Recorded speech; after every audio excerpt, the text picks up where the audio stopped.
So welcome to everyone to this one and only seaweed session at Change Now. It's good that we have one. It's getting smaller and smaller every year, so I hope it's get better next year. We used to be on the main stage before. But anyway, I'm glad to see you all. I mean, I'm Vincent Doumézel from the Global Seaweed Coalition and the United Nations. So we co-founded the Global Seaweed Coalition back 5 years ago with Philippe here. Seaweed. From the CNRS. Now the coalition has more than 2,000 members worldwide.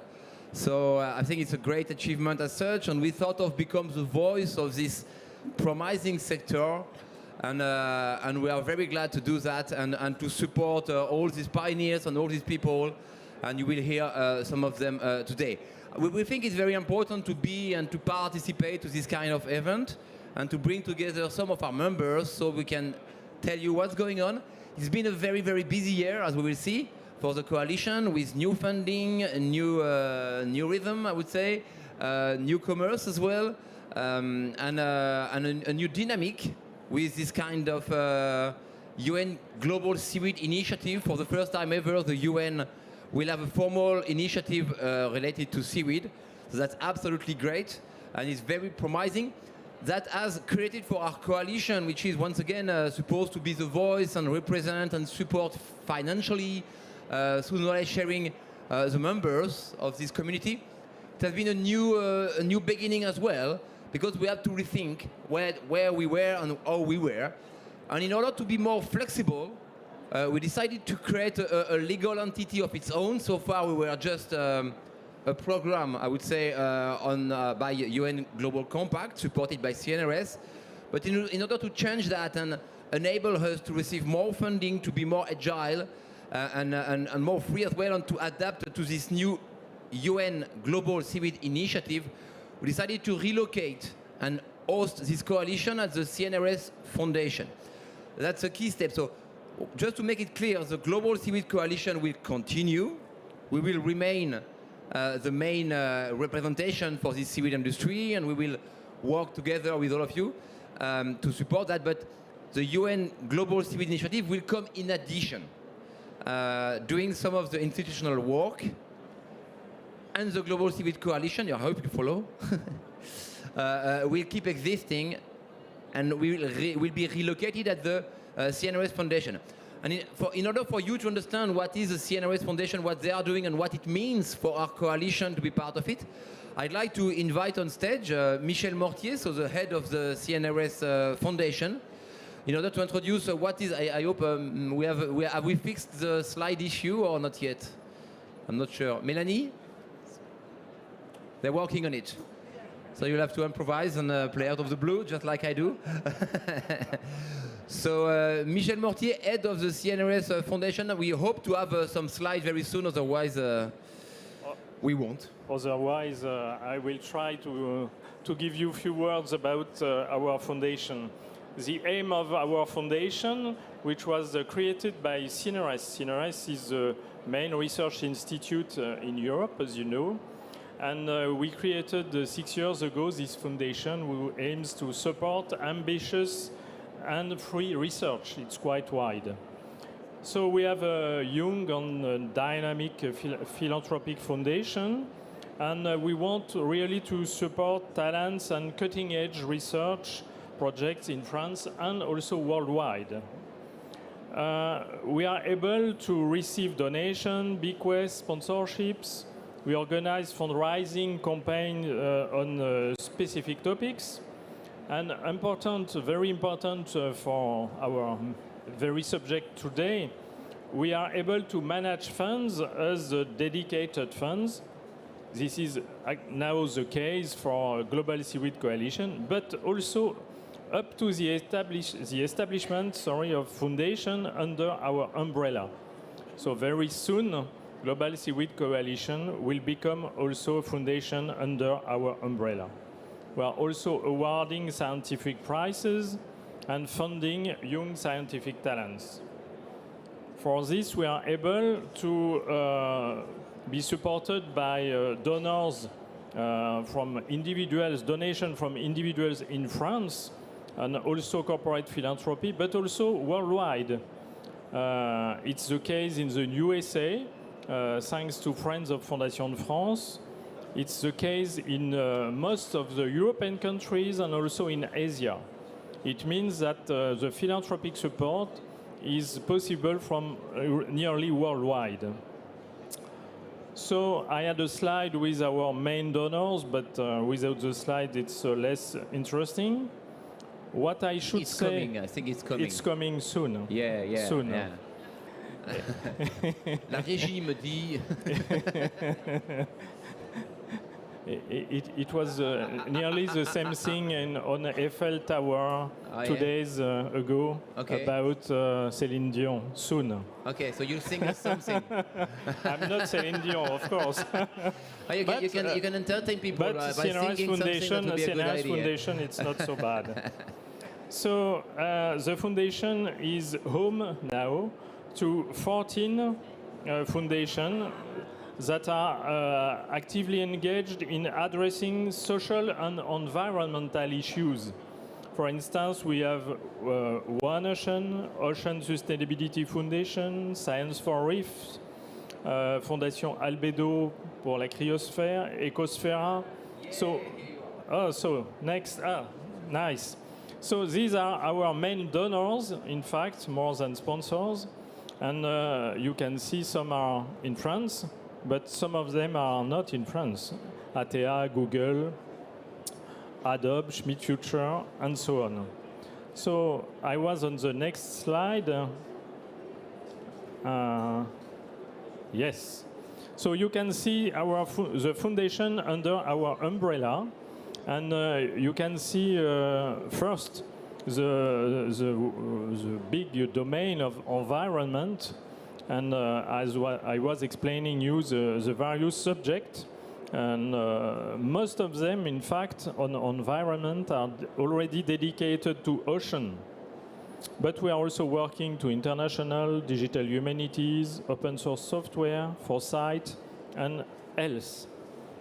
And very soon, Global Seaweed Coalition will become one of them, will become really a foundation under the umbrella of the CNRS Foundation.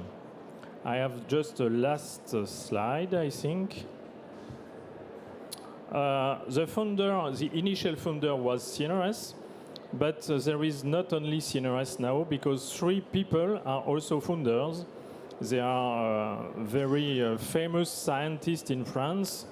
Françoise Combe is the president of the French Academy of Science. And us, Jean-Marie Tarascon and Jean Dalaibar, they are all 3 CNRS golden medals in the last years. And you see some images from some events or some of the foundation under umbrella, Albedo, Maison Française d'Oxford, Science for Reef, and so on. So we are really very proud to welcome Global Seaweed Coalition as a new foundation, and we will do our best to help them in the development of their activity. Thank you. Thank you very much. Thank you so much. We hope, we expect a lot from this new home for us, and it will enable this coalition to grow, to expand, to benefit from new fundings, from new type of fundings at least, so and to deliver new actions and new initiatives. And one of these initiatives, and maybe the most important one at the moment, is the UN Global Seaweed Initiative, which has been launched by 3 countries at the UNOC, Indonesia, Madagascar, and France. Since then, Chile, Senegal, Venezuela, Brazil already joined us. There are others in the pipe, Korea and so forth, who are very close to join us. This initiative is supported by UN agencies as well. So it's the first time ever that seaweed is represented by a group of countries and a group of UN agencies trying to support this specific objective. The initiative is shared by the French government and the Madagascar government. So I would ask to welcome on stage Yas Farjad from the French government, who will tell us what is this initiative and what is the position of France. And France, by the way, just to note, and maybe with a word, but define a strategy for seaweed. Last March, we launched a strategy for France on seaweed. So one of the first country to have a strategy on seaweed, which is welcome because France is the second biggest country marine-wise in the world, so quite important. Thank you. Thank you, Vincent. Good afternoon, everyone. I'm Yas Farjad from the French Ministry in charge of Fisheries and Aquaculture, and I will intervene this afternoon on the UN Global Seaweed Initiative, which has been mentioned by Vincent. So this initiative is a multi-stakeholder platform with the main objective of ensuring a sustainable development and acceleration for the seaweed value chain while contributing to the climate change actions, biodiversity conservation, and also solution for the blue bioeconomy. And by bringing the key actors of the sectors around the table, became one of the most important global leading platform for policy coordinations, capacity building, and also advocacy for the seaweeds, ensuring that the potential and advantages of the sector could be for the people and the planet. So the initiative has been initiated from the recommendation of the Fifth Ocean Forum and further announced officially during the third UNOC and officially launched at the General Assembly of the United Nations on 2025 in New York, and present its first plan of action by putting in advance the multiple benefits of the seaweeds during the COP31. Regarding the members, as Vincent mentioned, the UNGSI bring together 6 member states. France and Madagascar, co-chair of the initiative, who assumed the governance with the support of the UNGSI Secretariat for 2026, and alongside of Indonesia were the 3 member states founder of the initiative, and after while Brazil, Chile, and recently Senegal joined the initiative as well. And the task force is supported as well by Global Seaweed Coalition and several UN entities such as FAO, UNIDO, UNGSI, UNCTAD, and also UNESCO YOC. So regarding the priority of the UNGSI for this year, the seaweed sector, even though provides several benefits for the planet and the people, faced several challenges across its value chain, such as fragmented policy framework, gap in terms of research and innovation, lack in terms of social acceptability, access to the finance, and also barriers in terms of sustainable production. So regarding all of these barriers, the initiative established its roadmap for 2026 by focusing on 4 main factors. 4 main action and factor. First of all, mobilizing the finance, which enhance and accelerate the access to the finance, especially for the actors such as SME or small-scale producers. Secondly, integrating the CVs to the NDCs and MBSAP by integrating the benefit and echoing the benefits of the CVs in the national policy related to the biodiversity and decarbonization. We can assure that a long-term support from the policy and from the administration for the sectors, and assuring that we can have an inclusive development for the sector. Third action is addressing the production constraint, which can provide consequently the solution and enhance consequently the resilience and sustainability of the production, and also strengthening the economic stability, especially in the coastal communities. And last but not least, strengthening the trade regulation and standards by ongoing efforts, especially on global standards such as Codex Alimentarius, which can make a better access to the international market, and also by enhancing the traceability in terms of the needs for the regulatory framework across the border. We can assure that all the actors and all participants could have a fair participation in these international and global markets, green markets.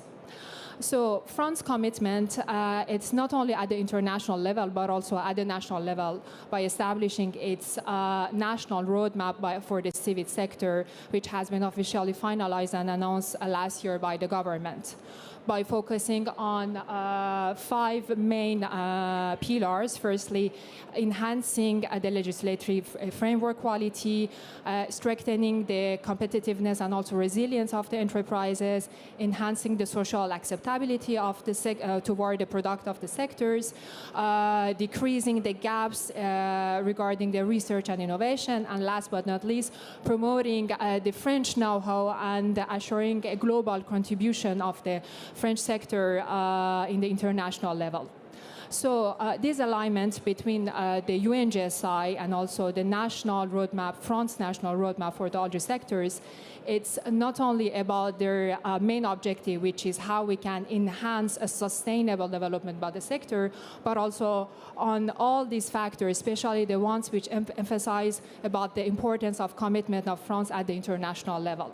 And this alignment as well reaffirmed that the seaweed and its benefits could be considered as a global share opportunity. And it would be through a collaboration at the global level that we can assure that all its potential and all its benefit could be unlocked, not only for the food security and environmental performance, but also for the people and the planet. Thank you very much. Thank you, Yas. And I should say that it's quite difficult to work with government and to activate things and to make things happen and so forth and to get. They are very busy, but the French government and notably Yas has been like really exemplar over the last week to make things move and to push the other countries to join, to act and so forth. So a very warm thank you to you because you're really walking the talk based on what was the commitment in Nice. And it's so important to have you on board. So thank you very much. You have news for every one of you. I think that's the first time we disclose these priorities officially. So it's an exclusive news for for all of you, because of course it's up to the member states to disclose this kind of decision made by the coalition, made by the initiative. Sorry. Well, now let's move to a different thing, and let's not talk only about us and what we do, because we represent our members. So we thought it would be good to give some floor to our members to talk about what they are doing. There's one of them which is maybe the most visible of them, the most vocal, the most famous of them. I remember I visited the first time this guy back 10 years ago. There was just him and I walking in seaweed, but it was in London. They were two in a small garage in the basement of a small house. And then they became big. They raised tens of millions of pounds, actually, in London. They became really big. They became known over the world. They became friends with the Prince William.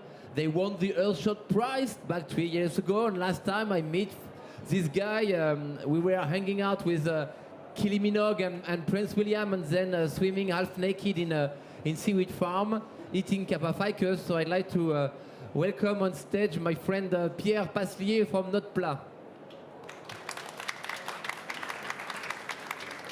It's the most epic intro I've ever had. Hi everyone. So I'm Pierre, based in London, but I'm French, you can guess by the accent. We're going to talk about one specific application for seaweed that is replacing single-use plastics. Not all of them, but there's definitely a range of single-use plastics that we can actually replace with seaweed. So back in these early days that Vincent witnessed, we asked ourselves this slightly crazy question. What if we could create packaging that is not plastic, that is actually edible? And we thought, this is pushing it a bit far, because packaging is here to protect, it's not here to be eaten. But at the same time, just like the example of fruits, where you can eat the peel. It is literally something that you could eat, and if you don't eat it, nature can eat it too. That's the bar that we set ourselves to create materials that never create forever waste. And what did we discover in that research is that seaweed was a pretty good candidate. So at Notre Plat, we've been working on a range of different solutions, but there's one in particular where we found that there was a very good use of seaweed. It's actually to replace the thin layer of plastic that is in takeaway food containers that typically you might not realize are not just cardboard. The plastic is here to hold the grease and the moisture, because otherwise cardboard, cellulose fibers on their own, they're pretty useless. They cannot hold the food. And the problem is that this is not very recyclable. This is leaving microplastics actually migrating in your food. There's all sorts of reasons why this is not ideal. So we thought, could we use seaweed for this kind of application where you don't need plastic to perform for very long, and you have something that potentially could be doing a good job? So in that journey, we realized that the best way to replace plastic was to actually hijack the existing plastic factories. The goal was not to build completely new factories from scratch, start from zero, but actually if we could work within the industry of plastic and synthetic materials and bring the seaweed extracts, the gelatinous part of the seaweed that makes it hold together. Like when you think about it, seaweed is the most plasticky thing in nature. So it makes sense to go there if we want to replace some plastic. And that's led us to be able to do this at scale, now replacing like these types of single-use plastics in stadiums, in canteens, in festivals, and it's really exciting to see that this can really work on the same machines at the same speed without requiring massive investment. We've been lucky, as Vincent mentioned, to have a little bit of highlights on our solution thanks to the Earthshot prize, the prize of Prince William. It's a bit weird to talk about royalty in France, but it's actually been a really good thing because Prince William is a big fan of seaweed, and he's actually been a really good magnet for convening this group of people that need to work better together. And I think that the fact that he owns all the seabed around the island of Great Britain probably has some sort of link with why he's interested in seaweed. But nonetheless, I think seaweed is having a moment because we're realizing that plastic is really not a solution for the future. And so to date, we've been able to not only do this at scale, but replace close to 40 million single-use plastics with this technology. We are active in 10 countries. We have partnerships in stadium, like we've said. I think we have a third of the Premier League stadiums, the British Football League, that are using Notpla. We have partnership with IKEA. All the IKEA stores that are serving your meatballs and your hot dogs in the UK are using Notpla. Harry Potter Studios, lots of other places. Wimbledon, I'm hoping that Roland Garros is paying attention and that we can do that as well. And so this shows that it's worth investing in those nature-based solutions because actually nature has a lot of existing solutions. Seaweed is not going to replace all the plastic out there, but there's billions of single-use plastics that could be done with seaweed, and that's why we want to be creating those new applications to then bring the whole value chain with us. We need to have that investment going all across, and that's why initiatives at the UN level are super important to say this is worthwhile. This is actually an investment that gets us in the right direction. And I think that's me. Thank you.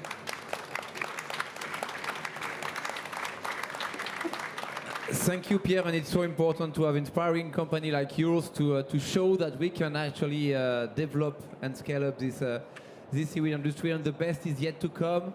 The world is getting better and better. You all know about it, so we are very impatient. But in order to deliver some application with seaweed and some new product with seaweed, we need actually seaweed to grow, and in many cases we need to replant, to protect, to preserve, and also to assess the impact that growing seaweed will have on the environment.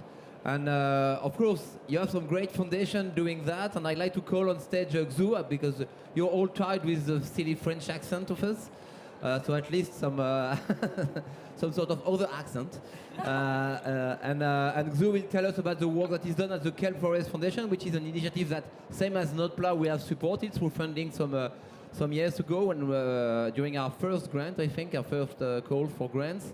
And so it's so important once again to make sure that the seaweed farming is positive to the environment and that we do restore the sea forest. So, floor is yours, Xu.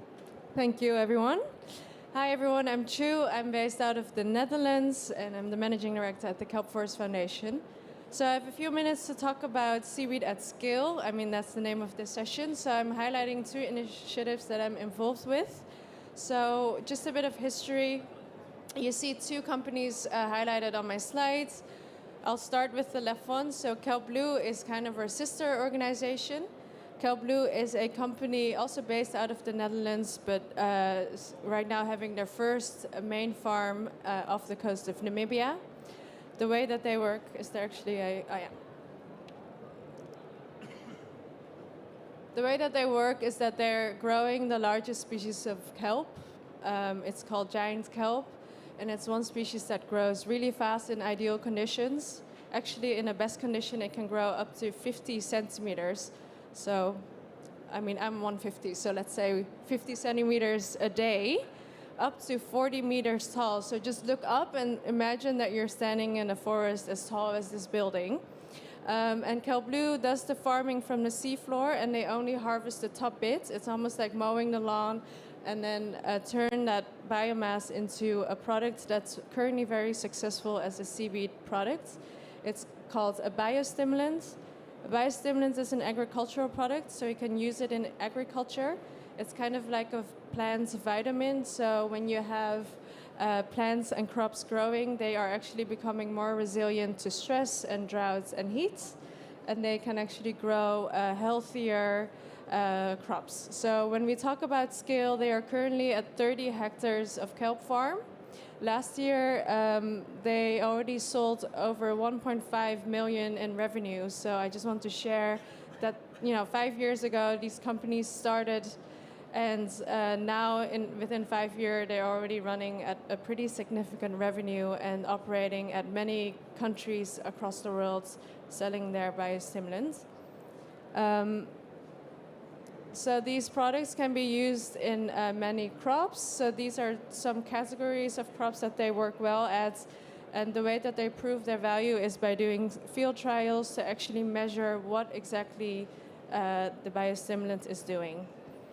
And from there, I'd like to jump to Kelp Forest Foundation, which is my main focus. And the Kelp Forest Foundation is a foundation that is, just like Vincent was just explaining, it's really looking at the health of our oceans through kelp, and also supporting the next generation of people that are working in this field. So one of the things that we really need to better understand is kelp as an ecosystem. So kelp does a lot of things in the ocean. It can help sequester carbon, it can support biodiversity, and it also improves water quality. As a foundation, we're working with over 20 universities across the world to highlight this potential. So for example, we're working on methods to quantify the carbon sequestration from kelp ecosystems. We're working with Gold Standard and a methodology to actually measure this. But we're also using the kelp blue farm, for example, as a case study to measure how can a kelp farm actually support biodiversity. The reason why we're looking at all these ecosystem services is that 25% of our world's coastlines are covered by kelp. And so they are providing these services, this biodiversity impacts, this water quality improvements across many regions on our world. But we're also, these kelp forests are facing pollution, climate change, and overfishing. So there are regions in the world, for example, in California, where 90% of the kelp forests have been lost over the past years. So our goal is to really bring awareness and advocate for the recognition of this kelp ecosystems. And so we support restoration with our science. We build capacity. We have over 20 research projects and 11 scholars in Namibia funded. We also run ocean education programs with children to get them in touch with the ocean and actually excite them about these ecosystems. And our work is really being put out to change policy and support industries in wanting to include more kelp in their work. I know that was a lot, so if you have any questions, we also have a booth today at the Change Now, right next to the Change Now sign at the Ocean and Water, so feel free to pass by and ask any more questions if you like.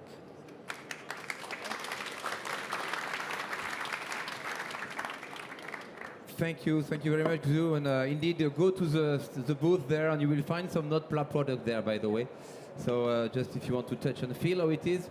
We will be back to the coalition right now because we created once again this coalition 5 years ago with a hope that seaweed should be part of the future, that seaweed is more than something which is slimy, smelly and unsexy. I mean, it's fully part of the future, and we need to rely on it. Seaweed is the foundation of everything, of any life on the planet. So if you want to repair the house, you need to start with the foundation, and the foundation are seaweed of any life on Earth. So now we have 2,000 members, once again, worldwide. We created this community, we created this website. If you're not part of this coalition, please join us.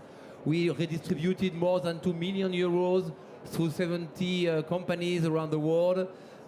We became the voice of this coalition. We try to support the message worldwide. And guess what? When I'm doing the show on stage, around the world, traveling and so forth, there's someone walking on the back of it. and I'd like to give her the floor for once. So Melanie will tell us about everything. My brother in Algae, Melanie. Sister. Thank you, Vincent, and thank you everyone for joining our session today. So I'm going to introduce a bit what we have achieved this year with the Global Seaweed Coalition and what is the agenda ahead of COP31. So just a reminder of our mission, even though it was said, our objective is really to support the seaweed sector as it still needs it, grounded in science in a sustainable way. And we do that through the support of key organizations, such as Fondation CNRS, where I'm hosted, the UN Global Compact, and our current funders, Builders Vision. So we achieve our missions through 4 action pillars: funding, advocacy, policy, and science and technology, and I will guide you a little about what we do behind those words. So maybe the most proud of our achievement are our grantees. So we supported through call for proposal 32 projects around the globe in 27 different countries. So NOTPLA and the Kelp Forest Foundation was presented today. And I wanted to highlight 2 other projects, such as Yunus, Thailand, that has been basically those women that you see on the screen. They are cultivating Colerpa species in their backyard with simple kits. And this brings a side revenue to them. But not only, now they manage to develop value-added products that are sold in luxury hotels in Thailand. And on the right, you have a picture of a woman proudly drying some Capaficus seaweed in Madagascar, where we supported a study to measure what has been the change since seaweed has appeared on coastal community, what jobs are created, what are the impacts. And so I encourage you to read this brief report that is available on our website. And on top of those projects, we are awarded more than 2 million euro in grants to those projects. We also deliver pilot projects. So at the moment, for example, I'm working hard on developing aquaculture in a region where there is none in West Africa, from Mauritania to Nigeria. Also, one of our jobs is to make accessible the science to policy, and we do it through the UN Global Seaweed Initiative. But first, we need to study the science behind. So 2 projects that we are working on this year. The one on the left is to support, so today there is no regulation framework that says you can cultivate this seaweed in this place and it's safe. And you know what happened in the terrestrial world with a lot of examples where the diversity has been lost. So we tried not to do the same mistake with the ocean. So that's kind of the topic of this policy brief. And the second on the right is on seaweed and iodine. So we are all iodine deficient, and that's why the World Health Organization has implemented iodized salt. So if you didn't know why there is iodized salt in the supermarket, you know it's because we are all lacking iodine. And seaweed are offering this iodine. It's super rich in iodine. But at the moment in Europe, there is a maximum limit of iodine, a regulation that is being debated. So we want to highlight the risk assessment of eating seaweed as a natural source of iodine. Other activity that we are running, so we host webinar. You can look at it on our YouTube channel. The next one will be on the sargassum influx in West Africa. So we know a lot about sargassum in the Caribbean, Mexico, and Brazil, but a bit less in West Africa. So I invite you to join. It will be in May. So the UN Global Seaweed Initiative is under our policy pillar. I won't go into detail, but just mentioning that really this enabled a lot of change for us because we were alone at the beginning as a coalition, and now we have the support of governments, of other UN agencies, and each of them is bringing their expertise into this seaweed world to support the sector. So it's really a powerful tool for us to deliver our policy brief. And of course, we do that with strong governance. So the Fondation CNRS is really supporting us at the administrative and financial level. Then we have a leadership committee taking decisions, but most of it, we have 2 key councils, and I'm really proud of my scientific council. that are researchers based around the globe. They are based in Australia, in South America, in Central, in the Caribbean, etc. And each of them bring their expertise. So some are experts in carbon sequestration field, others in biostimulant, others in tropical seaweed, and they really guide our strategy.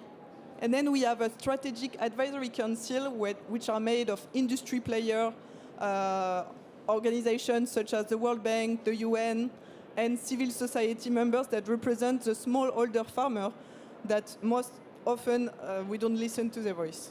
And the Secretariat, of course, and you see many of us today. And then to close, our agenda for COP31 will be supporting the launch of a seaweed breakthrough. So the idea behind is that the ocean breakthrough has been launched by the climate champion, assuming that if by 2050 we have a healthy productive ocean, we will reduce by 35% the greenhouse gas emission. So we talk a lot about coral, about mangrove, but in fact, seaweed represents more than 6 million square kilometers in the globe, and that's just an assessment from Google View. So we don't even assess the seaweed that are sitting at the bottom. So we need to talk about seaweed, and we need to engage a global community around it, the policymaker outside of Prince William. And for that, the National History Museum in London has put together key targets that need to be achieved around the seaweed ecosystem. So I won't go through all of them, but just maybe key takeaway: we want to have a baseline, how much seaweed we have globally. We want to protect, to upgrade MPA, and to have seaweed into spatial planning. We want to restore, but to restore seaweed is not so easy. We need science behind it. We want to secure resilient livelihood, and that means having local research centers in countries where there is none. And last, secure sustainable funding through blended finance, through blue bonds, to achieve those targets. And maybe last, on our advocacy pillar, so you may know that Vincent has written a couple of books, and I think this is a great tool to educate people that are not familiarized yet with seaweed, that want to learn, so I'm sure Vincent will guide you on where to find those books. There's some for sale here. Thank you very much.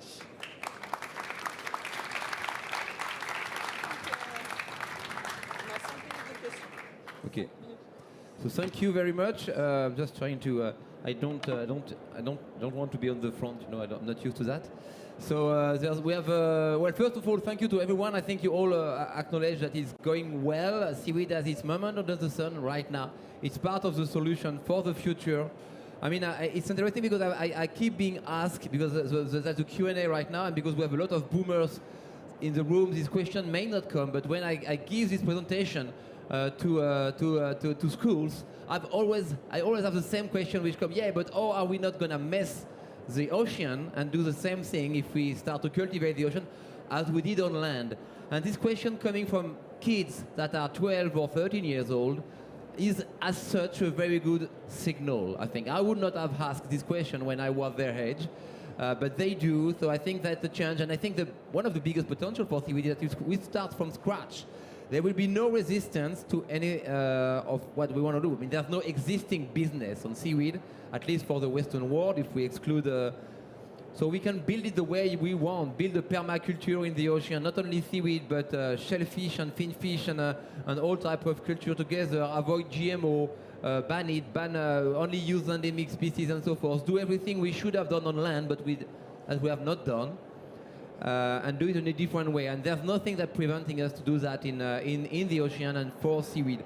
So I think we are opening a great door, a great solution for the next generation.